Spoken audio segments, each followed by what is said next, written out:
দাদা, এই পৃথিবীতে একটাই সমস্যা, সেটা হলো বউ। কেউ নিয়ে আসার জন্য কাঁদে আর কেউ নিয়ে এসে কাঁদে।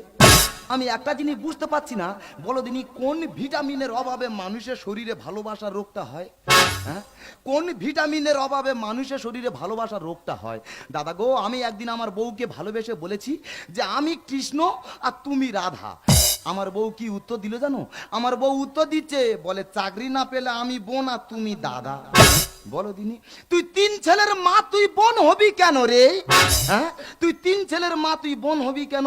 দাদা গো, আমাদের সংসারে গন্ডগোলটা কি নিয়ে তোমরা একটু শুনে যাও। দাদা, আমি বিয়ে করে জানি খেটে খুঁটে সংসার চলে যাচ্ছে। আমার বউ একদিন বলছে, বলে তুমি শিক্ষিত ছেলে, অত পরিশ্রম করবে কেন, অত খাটবে কেন? তুমি এক কাজ করো। আমি বলি কি করব? বলে এখন ঘুষ দিয়ে প্রাইমারি স্কুলে চাকরি করতে, যে তুমি কিছু টাকা ঘুষ দেওয়ার প্রাইমারি স্কুলে চাকরি করো। দাদা গো, বইয়ের কথা শুনে সোনা গয়না জায়গা জমি যা ছিল বিক্রি করে 5 লাখ টাকা ঘুষ দিয়েছি। সে ঘুষের টাকাও ফিরিয়ে পায়নি আর সে চাকরিও পায়নি। দাদা, এই নে রাগারাগি করে আমার বউ 3টে ছেলের নে কোর্টে গেছে আমার ডিভোর্স দেবে। তা কোর্টে জজ সাহেব জিজ্ঞাসা করছে, বলে তোমাদের 3টে ছেলে কিভাবে ভাগ করবে? আমার বউ অনেকক্ষণ চিন্তা করার পরে বলছে, বলে ঠিক আছে, আমরা আর একটা ছেলে নেবো, নিলে 4টে হবে, দুটো দুটো করে ভাগ করে নে আর ডিভোর্স দিয়ে দেবো। দাদা গো, 1 বছর পর আমাদের বাচ্চা হয়েছে, তবে যমজ বাচ্চা হয়েছে, মানে 5টা হয়ে গেছে।